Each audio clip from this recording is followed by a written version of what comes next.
To connect your JBL Live Pro 2 with the iPhone, first you will need to grab a case with your earbuds and then open it. You can remove both of the earbuds and then navigate to the Bluetooth settings of your iPhone. Go to Bluetooth settings right like that, and then we'll be able to connect our devices. Let me forget the previous pair that I connected, and then in other devices below you'll find your earbuds. They should show up in a moment. If not, we might need to enter a pairing mode.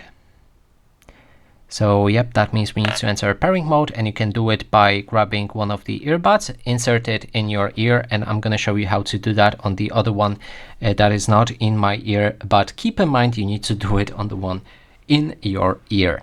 So we need to tap once, then tap again, and hold your finger for 5 seconds on this touch panel on the earbud that you're wearing.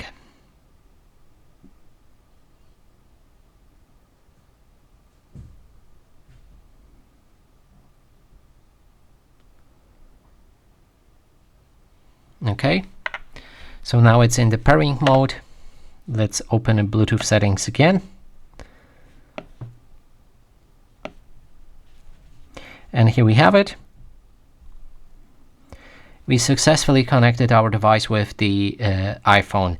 Additionally, you can try to download JBL headphones app from the App Store. That way you'll be able to customize a settings in a more complicated way in this app. And that is basically everything that you need to know.